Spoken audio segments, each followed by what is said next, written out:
সম্পূর্ণ রাষ্ট্রটা সে ভালো রাখতে পারে না। একজন নেতা যে তার পরিবারকে ভালো রাখতে পারে না, সে রাষ্ট্রকেও ভালো রাখতে পারে না।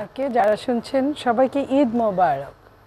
আমি যারা এখানের কলাকুশলী সবাইকে ঈদ মোবারক জানাচ্ছি। পাশাপাশি আমার জামালপুর জেলা, জামালপুর 5 আসনের প্রত্যেককে আমি ঈদ মোবারক জানাচ্ছি। সমস্ত বাংলাদেশের যত মুসলিম ভাই বোনেরা আছেন, সারা বিশ্বের যত বাঙালি আছেন, সবাইকে ঈদ মোবারক।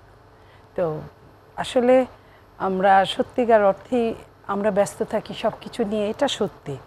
তারপরেও তো সব কিছুর পরেও সংসার, এটাকে বাদ দিয়ে তো আসলে অনেক কিছুই হয় না। আমরা যে যেখানেই থাকি না কেন, সংসারকে যদি গুরুত্ব না দিই, এটা হচ্ছে ছোটোখাটো রাষ্ট্র।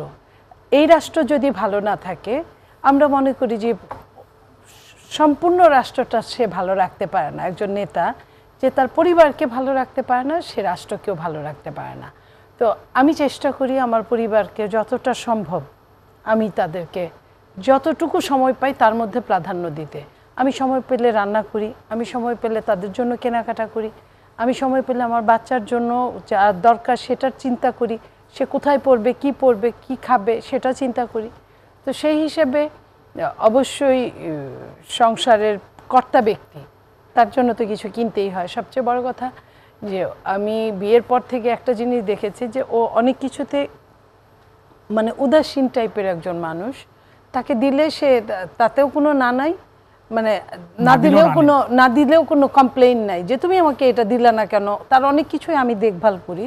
আবার তার অনেক কিছু আছে যেখানে তার টাকাটা সেটাও আমার কাছে আসে না যে তা বলবো না, সেখানে ডাবল দায়িত্ব থাকে। একটা দায়িত্ব সে যদি উদাসীন না হতো, আমার দায়িত্ব কমে যেত। তো সেইখানে ধরেন যে একটা ঈদ আসলে আমি একটা পাঞ্জাবি না দিলে আমার নিজের কাছে মনে হয় যে আসলে অনেক কিছু কেনা হয় না, অপূর্ণ রয়ে গেল। ও হয়তো বা ও আরো গিফট পায় বা নিজেও কখনো গেল মার্কেটে, ওর একটা পছন্দ হলে কিনে ফেললো। বাট যতটাই কিনুক বা যেই যাই দেখ, আমি একটা কিছু দিই, সেই গিফটের ধরেন এটার মধ্যে প্রাধান্য পায়, ঈদে প্রাধান্য পায় পাঞ্জাবিটা। যেটাই থাকুক, মুসলিমরা যেমন একটা পাঞ্জাবি না হইলে মনে হয় কি যেন নাই, অপূর্ণ রয়ে গেল। তো ঠিক ওইভাবে ধরেন যে পাঞ্জাবিটা, পায়জামাটা, এটা হ্যাঁ সেটা।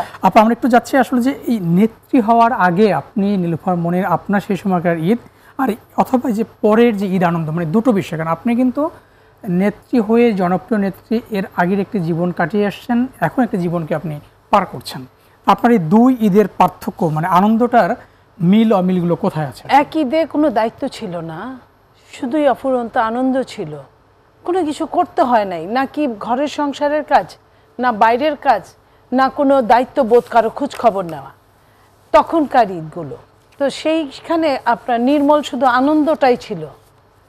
আর এখন যে ঈদগুলো করছি, এখানে সম্পূর্ণরূপে দায়িত্ব। একজন রাজনৈতিক কর্মী হিসেবে দায়িত্ব অন্য কর্মীদের সাথে, একজন সংসারের কর্ত্রী হিসেবে দায়িত্ব অন্য সংসারের মেম্বারদের সাথে, এবং সর্বোপরি যেহেতু আমি রাজনীতি করি, রাজনীতি কর্মীর বাইরেও সাধারণ মানুষ যারা আমার সংস্পর্শে আছে তাদের উপর দায়িত্ব, সন্তানের উপর দায়িত্ব, আমার বন্ধুবান্ধবদের উপর দায়িত্ব। এখন আর ঈদটা দায়িত্বে দায়িত্বে একাকার হয়ে যায়।